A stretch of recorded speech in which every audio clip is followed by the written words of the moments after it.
Hey everybody, Cole here with Classic Mini DIY, and on today's episode we are going to be refurbishing a used head, one off of my Bad Wolf Mini engine. So, stay tuned.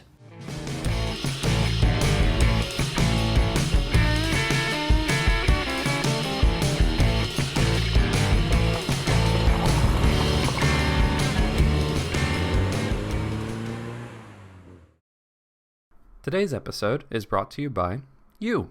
That's right. Every single episode created on Classic Mini DIY is made with the help of our patrons and our long-term parts sponsor, 7 Mini Parts. If you want to see more mini stuff and more videos in the future, please consider supporting the channel on patreon.com/Classic Mini DIY, or by checking out some of my awesome merch like t-shirts, stickers, and all sorts of other really cool stuff at merch.classicminidiy.com. Alright, let's get back to the episode. Okay everybody, so on today's episode we are going to be taking this old 1275 head that came off of my Bad Wolf engine, and I'm not going to be using it for the supercharged build. I've got a special head sent to me from VMAX Escart to actually go on the supercharged engine. So this is a perfect time for me to refurb this head and show you guys just how you can do this at home. Now before we get started, this episode, like all of my episodes, is sponsored by 7 Mini Parts, and they are partnering with me on this refurb to show you guys how to do this in the comfort of your own home. Now, what I'm going to be doing on this head is not a complete rebuild. This is what I'm calling a refurbishment of this head. So we'll be taking all the springs off, we'll be replacing those, we'll be replacing the valves, and getting everything set up and nice and in spec again. Now, if we were going to be doing a complete rebuild on this head, we would take all the valves, all those out, we'd take the valve seats out, we would be replacing those, and then potentially any other work that needs to be done to the head if there are problems with it. Now, if you guys aren't interested in refurbing your own head on your Mini, you can actually send your cylinder head direct to 7 Mini Parts, and they have a full rebuild service. So they've got a few different options, but you can have your head refurbished, you can have your head rebuilt, you can even have some performance modifications done to it, like larger valves and making the head flow better. Now 7 Mini Parts has been offering that type of work for years and years, and they are incredible at that work. So if that's something that you're interested in, head to the link in my description and check out the prices for getting your head refurbished. Now, as far as this head goes, you might wonder, well, Cole, why are you taking this off of your car if it runs, if it works all right? Well, the valves on this head have seen better days. I actually had them replaced a few years ago, but they seem to have gotten damaged. It might have been at some point when I was running lean. There's some pitting on some of the valves, but this head has been trusty. It's been working and running for quite some time, and it deserves a second lease in life. I'm not going to be using this, like I said, on my supercharged build, but what I think I'm going to do is totally refurbish this and paint it with a nice 2K primer, and then I'm going to list this for sale. It's going to come with everything you see here except of course refurbished, and then somebody can use this on their car because this is technically a stage 2 head. So it's got some porting, it's got some polishing done. It would be a really great head for those of you who are looking for a little bit more oomph out of your car. But anyway, that's enough talking. Let's get over here and take a look at what we need in order to do this.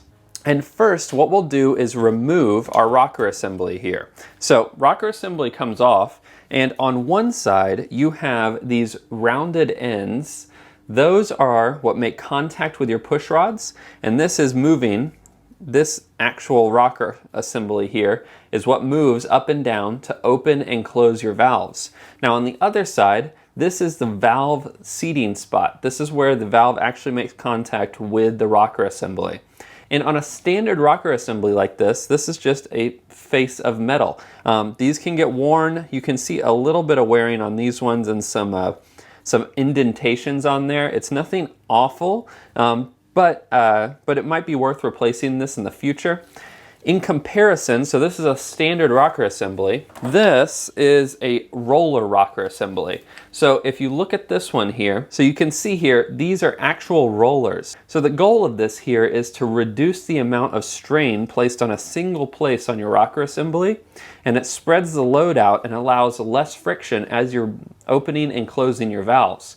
Pretty cool stuff. I'm going to go into roller rockers in a little bit more detail in an upcoming video, but for now, that is kind of the basic difference between the two of them. Obviously, there's some larger differences you can see here with the shaft and all that. Get into that later. Now back to the cylinder head. The next thing that we're going to want to do here is take out these studs.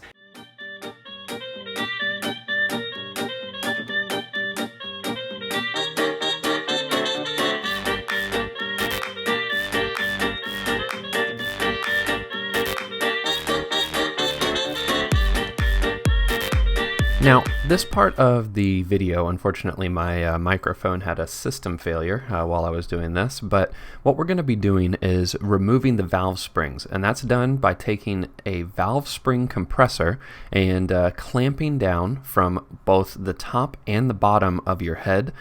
So you can see this open face adapter gets connected to the top of your valve, and then on the bottom side you have an adjustment screw that is going to clamp down on the valve and make sure that that doesn't move. Now you can see this valve spring compressor has a handle on it, and that has to be completely locked into place while the whole system is still loose. If you don't do that, you're going to end up with no actual tension on that spring, and you're not going to be able to compress it. Now you can see that I am tightening the screw at the bottom here. That is what I'm using to actually compress the spring. And then once the spring is compressed, you're going to be able to get these little collets out here. These are retainers that allow the spring to stay in place so it doesn't go flying off of your head when you're driving down the road. Now to get these little collets out, you can use needle nose pliers like I try to do here. However, if you have a small magnet, you'll find that that's a little bit easier to get those out. You can see I switched to that here to get that little valve spring retainer out, and you might have to actually wiggle the spring a little bit in order to get these collets out. So you can see I tighten it down a little bit more and then wiggle the spring, and that is what is going to allow that retainer to come out. Sometimes those kind of stick in place depending on how long this whole thing has been assembled on your car, but once you get those out, you need to unwind the valve spring compressor here while keeping it clicked into place, because you don't want that spring to go flying off. You want to control the return of that spring so that it doesn't damage anything and it doesn't go flying off and hit you in the face or something. This is one of those jobs that's extremely important to stand away from the trajectory of the spring in the event that there's any failure of your tool. You don't want that to fly out and hit you and hurt you. But you can see here, we got the spring out. This is what a spring looks like when it's compressed, and one that's not compressed, sitting completely without any tension on it.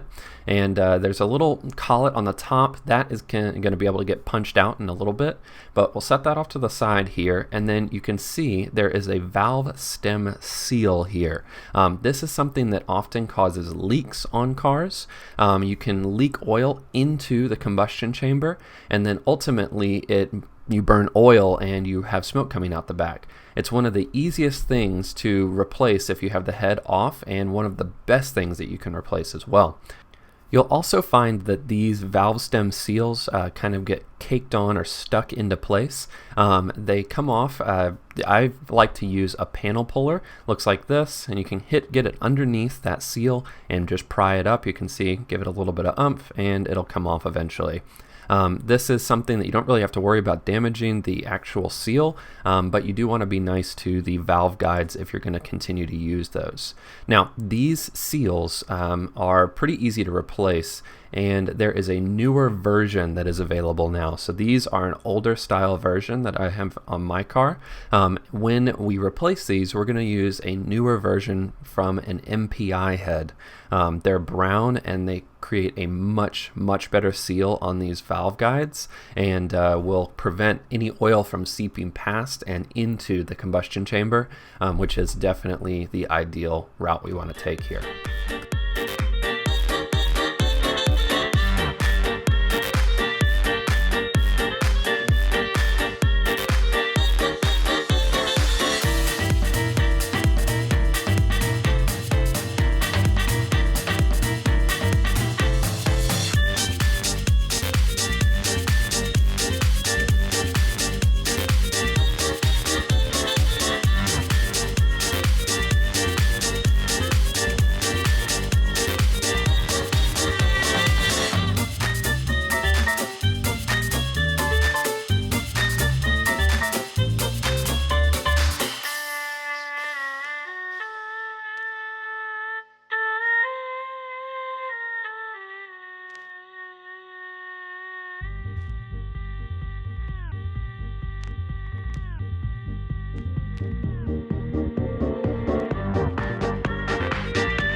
All right, so you might have noticed while I was doing those slow-mo shots, one of those valve guides inside this exhaust chamber right here is actually broken.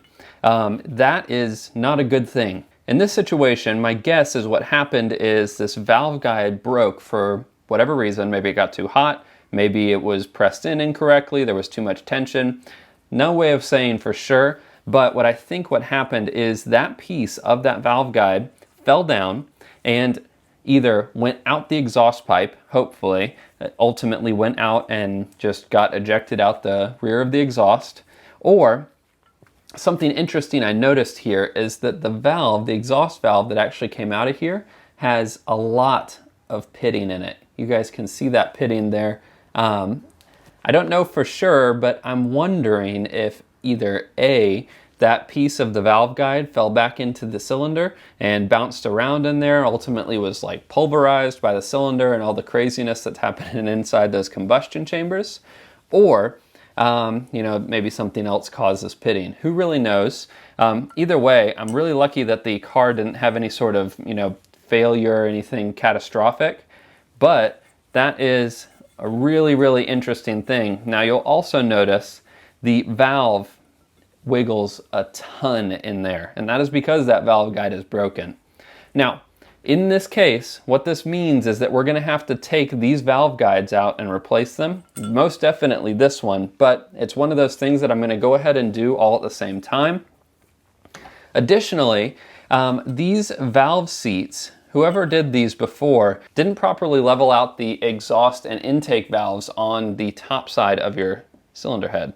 So you'll see here, these valves are the same height, and when they're inserted into the cylinder head, they need to be the same height on the other side, which would then allow the correct amount of tension on these valve springs. Because if you think about it, if one valve is a little bit higher up, it means that there's more preload on the spring here. And with more preload, you have a higher tension. And so thankfully, I didn't run any sort of high lift rockers, anything like that. But in the event that I did, it could have caused spring bind, which would have been not so great. At the end of the day, this is one of the reasons that for large head rebuilds, things like that, you really need to have an expert doing this. So what I'm going to be doing is I'm going to take this cylinder head and I'm going to ship this off to 7 Mini Parts. I'm going to have them put new valve seats in because these ones are pretty chewed up, really gunky in some places. Some of it is just kind of road debris that has gotten in there, just fuel and exhaust and carbon buildup, which is totally normal. Others have some pitting in them and some damage, so they're going to need to be replaced. And at the same time, I'm going to have my valves replaced here. And so what I'm going to have them do, normally you can send off a cylinder head like this to 7 Mini Parts and get it repaired, restored, refurbished, and out the door. In my case, I'm going to have them install new valves and new valve guides, as well as new seats. And then I'm going to have them send the stuff back to me so I can do a reassembly video on this stuff too. But what that does mean is that this is now going to be a 2-part episode. So with that, let's wrap this up. I'm going to show you guys one more tip in the event that you're doing a cylinder head and you don't have to replace the valve guides like I am here. You can clean up valves without any damage on the valve themselves. If they don't have any damage here, don't have any damage here, and they're properly seating, you can actually reuse valves, and there's no need to buy new ones unless there's actual damage to them, or if you're oversizing these.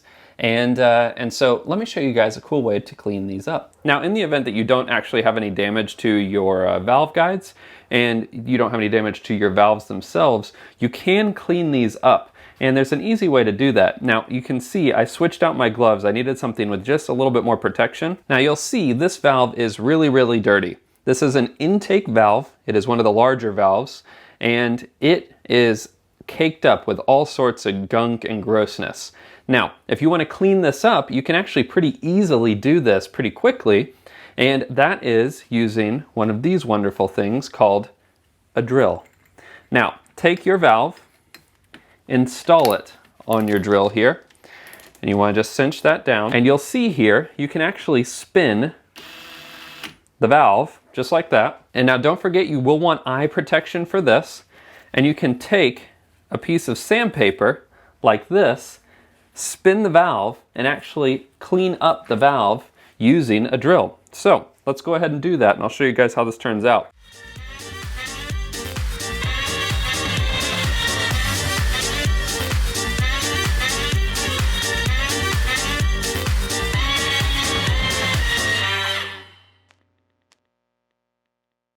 Now, with only a little bit of time spent on this valve here, we have got a considerably cleaner surface.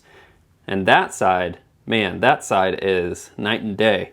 But this side, you can see where all that gunk was building up on the valve there is looking a lot cleaner. And if you spend a good amount of time spinning that on your drill and using various degrees of grit sandpaper and then ultimately a polishing cloth, you can end up with a really nice finish just like this on your entire valve. And it'll also allow you to clean it up enough to see the valve seating spot and see if there's any sort of damage to that. Pretty cool, huh? And so if I wanted to, I could repeat this on these other valves, but in my case, I'm gonna be replacing the valves, so no big deal. All right, so that is gonna wrap up this episode of Classic Mini DIY. This head is gonna head off to 7 Mini Parts out in California. Thankfully, the mail is still in operation while all this craziness with the pandemic is going on, so I can ship this out to 7 Mini and get them to press out these valve guides. Valve guides cannot be hammered out. They'll usually break as you try and do that. And it's usually better to have a machine shop press those in and press the old ones out because they also have to be reamed to the valve size, especially if you're using the bronze valve guides, which I'll be using in this build. The holes on these valve guides are not usually perfectly true with the valves themselves because valves are made in one spot, valve guides are made somewhere else, and when they come together, they need to be made to mate together. It's one of the things that a machine shop really needs to do. So this will go off, we'll get those valve guides installed, new valves sent back over, and I'll show you guys how to reassemble your own head, as well as install double valve springs when those come in. But if you guys have any questions about what we did in this episode, feel free to post them in the comment section below. And make sure to tune in for the next episode where we tackle reassembly of this, or we get to assembling the engine from the machine shop. So stay tuned for that. But until then, enjoy those minis and motor on.